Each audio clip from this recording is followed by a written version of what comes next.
Magazine.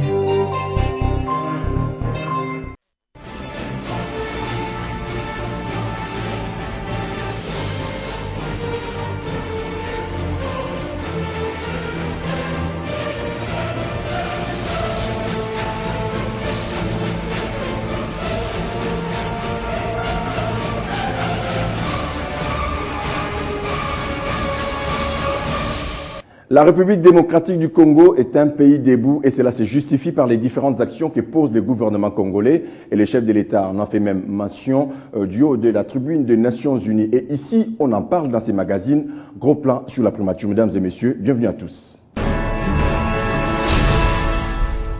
Et pour en parler, nous recevons sur ce plateau Dieudonné Nkichi, il est coordonnateur général de l'Objectif 2011. Bienvenue et merci surtout d'avoir répondu à notre invitation. Merci, merci beaucoup.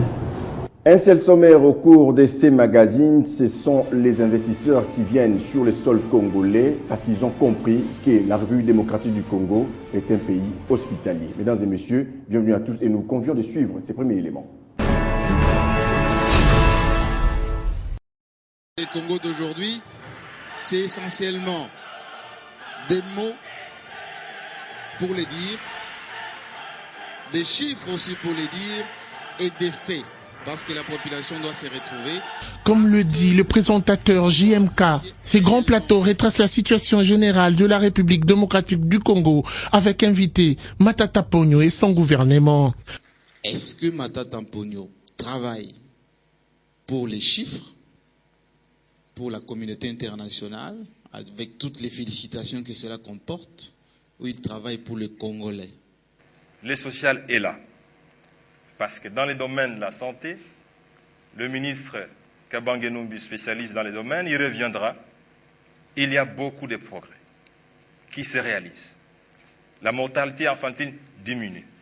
Les hôpitaux sont réhabilités. Les centres de santé sont réhabilités. Les médicaments sont achetés. Du point de vue routier, le ministre Kassochi, le patron des infrastructures, y reviendra. Des milliers de kilomètres de routes sont construits ou réhabilités à telle enseigne que certaines provinces qui n'étaient plus connectées sont reconnectées, ce qui facilite davantage le travail de l'agriculture. L'agriculture, comme vous le savez, qui a été déclarée comme priorité des priorités par le président de la République, conformément à son programme de révolution de la modernité. Et il y a des choses qui bougent dans ce secteur. Toutes les avancées avec preuve à l'appui, les mots, les faits, les chiffres. Le Premier ministre a su les donner et le partenaire l'ont confirmé. Les résultats macroéconomiques sont bons, c'est comme on l'a dit, les fondements. Et maintenant, il faut poursuivre la construction de la maison. Et là, c'est faire en sorte que la population bénéficie des retombées de la croissance. La sécurité, les infrastructures, l'éducation, l'économie, les plans et le transport, tous ces secteurs ont été abordés sur ce grand plateau qui dessine un portrait positif pour la République démocratique du Congo. Nous sommes sur plusieurs projets de manière à ce que nous puissions baliser convenablement et offrir un service de qualité mais aussi en quantité à la population en ce qui concerne le mouvement du personnel, disons des personnes, mais aussi des biens. Les avancées, on en trouve aussi dans le domaine du sport, comme le déclare son ministre des tutelles qui était présent à l'événement. Au-delà de la victoire que nous avons eue au niveau de la CAN, nous avons 4 clubs qui sont en train d'évoluer au niveau du championnat africain et nous espérons qu'à l'issue des 16e de finale, on pourra encore les avoir en 8e de finale, ce qui sera un record. Pour ce qui concerne la qualité de l'enseignement supérieur et universitaire, le ministre Théophile Mbemba revient sur le dire du Premier ministre Matata Ponyo. Vous avez suivi M. Diallo, le représentant de l'UNESCO, qui a dit que, bien entendu, l'enseignement primaire et secondaire reste une priorité, mais il faut nécessairement s'occuper de l'enseignement supérieur et universitaire. À travers ces grands plateaux, toutes les questions, alors toutes qui ont constitué notamment l'actualité en RDC, ont été évoquées. La diffusion du magazine est prévue pour bientôt sur Télé 50 et d'autres chaînes partenaires. Alors, Monsieur Dieudonné Nkichi, vous venez de suivre cet élément. D'entrée de jeu, nous voulons vous poser une question générique. Comment se porte aujourd'hui la République démocratique du Congo? Avant d'entamer bien évidemment cette question cruciale. Merci pour répondre à cette question. Je vais emprunter l'expression du président de la République, son Excellence Joseph Kabila, qui a dit que la République démocratique du Congo se porte mieux qu'avant. Donc aujourd'hui, dans notre pays, les lignes sont en train de bouger dans tous les sens. Vraiment, lorsque vous observez de près, en tant qu'observateur interne, vous vous rendrez compte que le Congo bouge. Des choses sont en train de bouger, les lignes sont en train de bouger dans tous les domaines de la vie dans notre pays.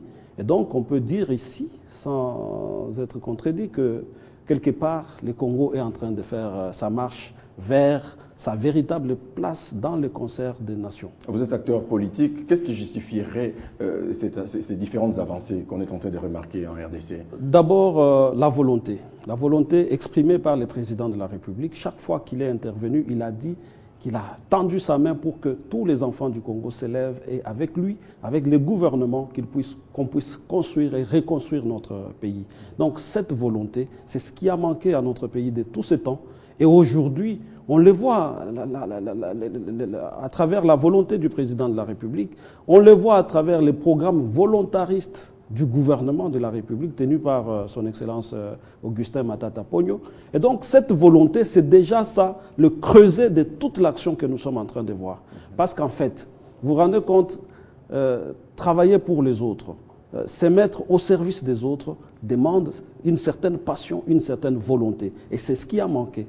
Et aujourd'hui, grâce au leadership du président de la République, grâce au travail qu'abat le Premier ministre et tout son gouvernement, les lignes sont en train de bouger vraiment de manière indiscutable.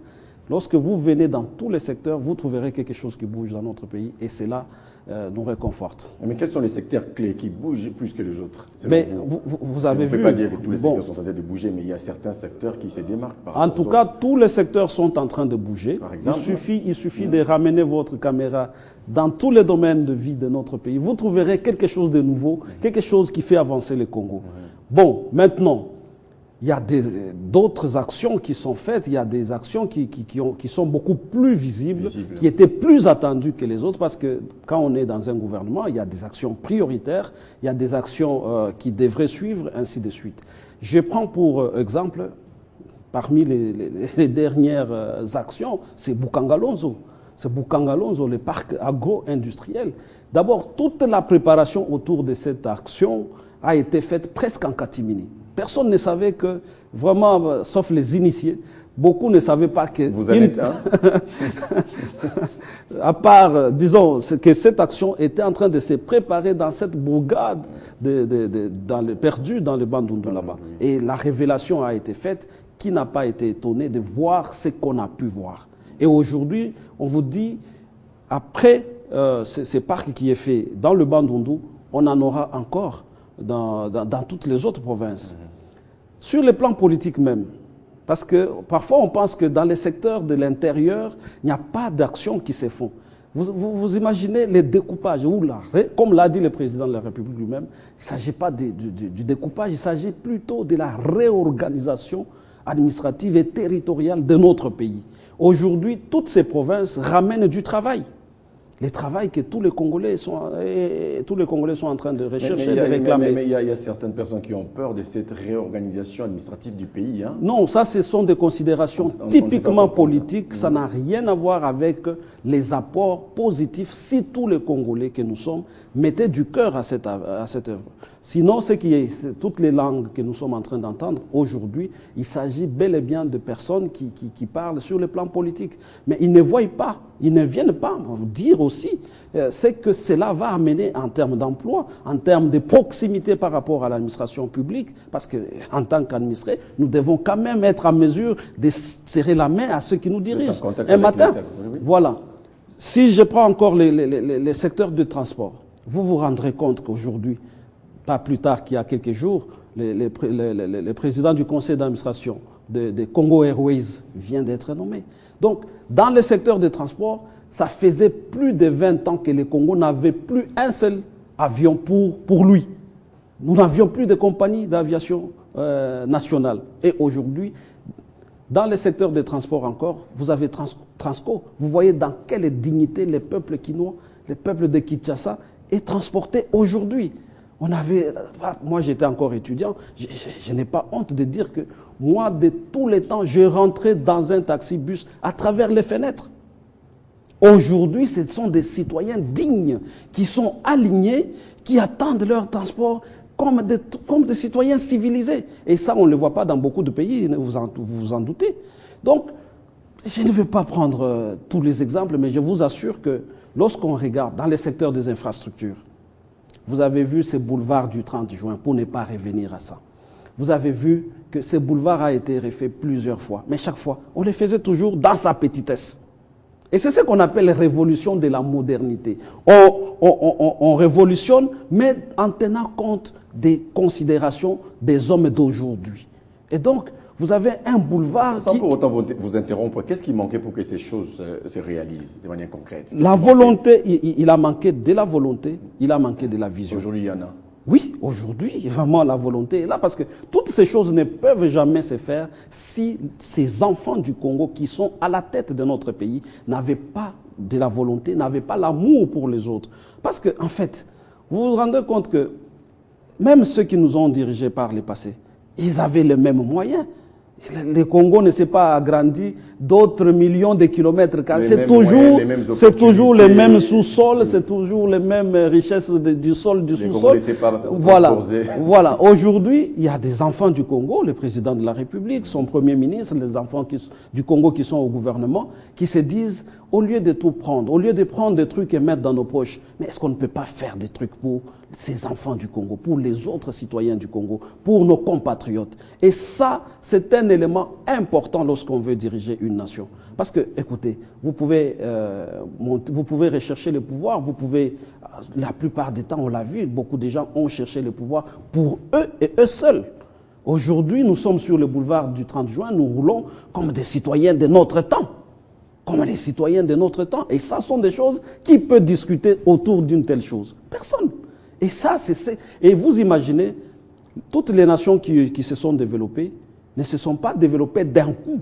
Donc, après avoir fait un boulevard comme celui-là, après avoir fait un Bukangalozo comme celui-là, après avoir relancé Congo Airways comme celui-là, ça signifie que demain, on ne fera plus le même boulevard.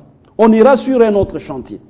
Après demain, on ne va plus faire un autre Bukangalozo à Bukangalozo, on ira sur une autre province. Vous voyez, et petit à petit, au bout d'un temps, nous allons nous retrouver avec toutes les routes du Congo bien faites. Nous allons nous retrouver. Aujourd'hui, il y a le projet de 1000 écoles dans les secteurs de l'enseignement. 1000 écoles. Aujourd'hui, allez à Bandal, allez partout dans ces pays, vous trouverez que petit à petit, on est en train de refaire des stades. Les terrains de football commencent à être spoliés dans cette ville de Kinshasa. Aujourd'hui, vous n'allez pas, les terrains qui est à Barumbu, par exemple, vous ne saurez plus les spolier parce qu'il est en construction. Il est en construction. Et donc, même les loisirs, les sports des jeunes dans nos quartiers qui étaient perdus, renaissent de ces centres. J'aimerais vous poser la même question que Jean-Marie Kassamba a posée au Premier ministre Matata Ponyo. Je sais que vous n'êtes pas Matata Ponyo. Est-ce que Matata Ponyo est en train de travailler pour la communauté internationale ou pour faire son lobbying, ou il est en train de travailler pour l'intérêt du peuple congolais? Matata Ponyo, c'est un homme intelligent. Il a compris qu'il doit équilibrer des choses. En même temps qu'il est en train de travailler, de mettre en place les choses qui intéressent les enfants du Congo directement, qui intéressent le Congo lui-même directement, qui ramènent des résultats aux Congolais directement, en même temps, il faut surfer aussi du côté de ceux qui nous accompagnent dans ce processus. Écoutez, le grand problème, c'est qu'ici au Congo, souvent, nous ne voyons pas d'où nous venons. Le Congo, pratiquement, moi j'ai toujours donné l'exemple d'un pays qui était enfoui en dessous, là-bas, sous le sol, vraiment en fin fond du sol. Et aujourd'hui, il a été ramené à la surface. Et c'est aujourd'hui que le travail sur le Congo est en train de se faire. Et ce travail s'est fait avec la communauté internationale. Donc, on ne peut pas diriger un pays comme le nôtre, qui a autant de besoins, parce que avec nos ressources à nous seuls, on ne peut pas faire un travail aussi remarquable. Il faut également surfer du côté de ceux qui veulent nous aider, surfer du côté de ceux qui nous tendent la main, qui viennent nous donner la main d'association pour construire le Congo. Et donc, le Premier ministre ne travaille pas pour la communauté internationale. C'est un homme qui sait que je dois également tendre la main de ses côtés pour ramener les intérêts en faveur des enfants du Congo. C'est ça, vraiment c'est ça la